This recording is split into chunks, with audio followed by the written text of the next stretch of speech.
some other vulnerabilities.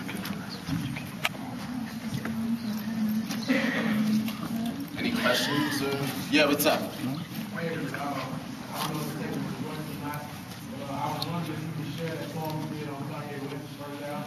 Oh, I got bad news. That's not me. That's a guy named Jay Ivy. Yeah, well, you know what it is? As soon as the bootleg came out, they were like, oh, spoken word, must be Saul Williams. So like, it'll come up on your iPod as me, and it's not me. Wow.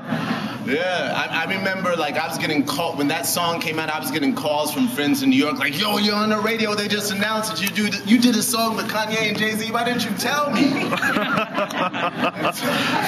about a week, I was like, "Did they sample me? What? I couldn't hear it. I was trying to find it. And finally, I was like, "Oh, I just made a mistake." It's not me. But I know the guy who did it. His name is Jay Ivy. He's from Chicago. And you can find him online. He's an amazing poet. His name is Jay Ivy. Yes? You fell in love with hip-hop during the 80s. Do you still love her? And has she ever hurt you?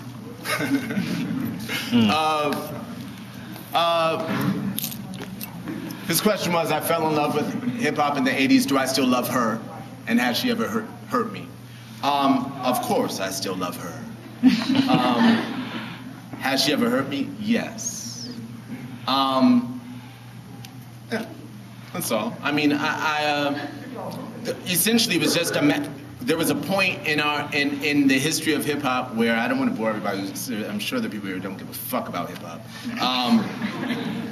You know, essentially there was a point where I was like, you know, where hip hop as a young black kid growing up in New York, it was a part of my self-definition, and I would hear, you know, like Flavor Flav and Public Enemy, you know, on some shit like where it was like, Elvis was a hero to most, but he never meant shit to me. He was straight up racist. The sucker was simple and plain. Motherfuck him and John Wayne, as I'm black, you know? And when you heard that on the radio when you're 12, you're like, cause I'm black and I'm proud, I'm ready, I'm hyped, cause I'm amped. Most of my heroes don't appear on no stamp. When you heard that on the radio when you're 12 or 13, you're like, what the fuck? Hell yeah, that's me. Like that was the point, actually, even when my mom and dad were like, that's all right. You know, like it was, so that hip-hop was a positive part of my self-definition growing up. And around the time that Dr. Dre dropped The Chronic, and the shift went from, you know, one form of appreciation to another, I started listening to the radio and hearing shit, you know, like H to the is and you know, and I would just listen to a song for a remnant of that, yeah, you know, and I no longer got it.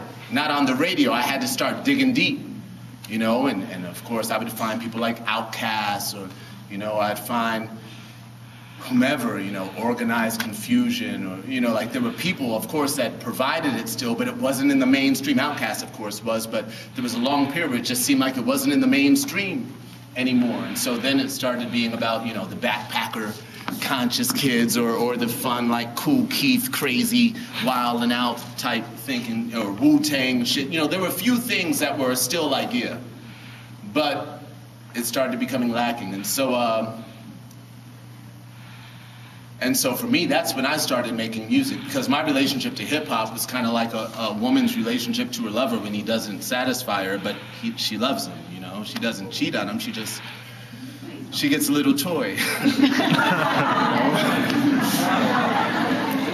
So I bought a journal. It's like, the radio's not doing it for me right now, so, you know, and yeah. So I had to find ways of pleasing myself. You know, yeah, that's how I started making albums. You know, instead of, you know, because otherwise I'd just be a critic, like this sucks because, and I was never comfortable being that, you know, so I had to provide examples of the type of shit that I would bump, you know. But even that, you know, it changed with time. My relationship to hip-hop changed, because now, you know, probably around the time of like, I don't know, maybe it was, what's it, maybe UGC or Goody Mob, or like maybe something like Project Pat.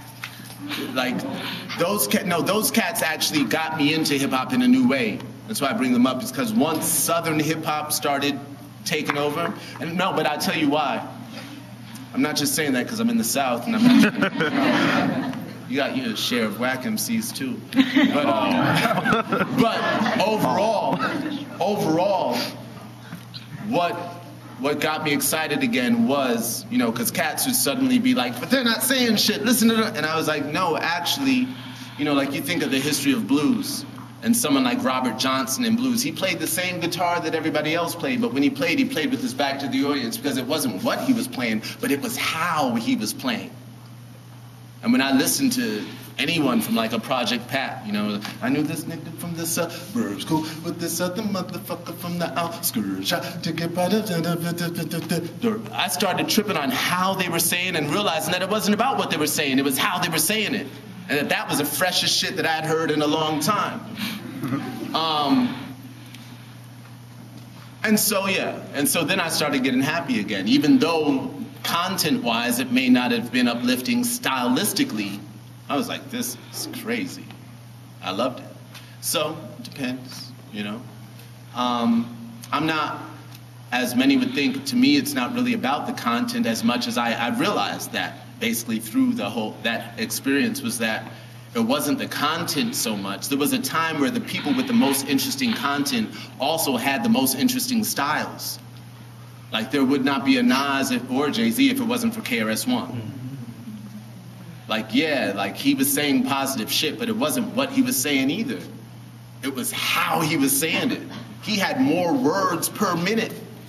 And it was so, you know, like there definitely wouldn't be an Eminem if it wasn't for KRS-One. Like KRS-One is the first one to tell people how to almost like talk over something conversational-wise, you know, and just kill it. Same thing with Chuck D and Public Enemy, like their production, the music, just instrumentals were like, what the hell? They were sampling sirens and like, it was just crazy. So that I realized I was really mostly inspired by the uniqueness of the presentation, not just because they were saying something positive. That's why, like, for the past decade, a lot of the conscious rappers have been the biggest bore to me. Because they, you know, they think like, oh, I'm saying something positive, you should like this. I'm like, you are using the wackest beat I've ever heard. You know, and you juxtapose it with like, you know, old Ludacris or whatever, and just, you know, that Pharrell type shit, and it's just like, oh my God, this production is so much better. He's not saying shit, but I'd rather listen to him. You know, so blah blah blah blah. All right.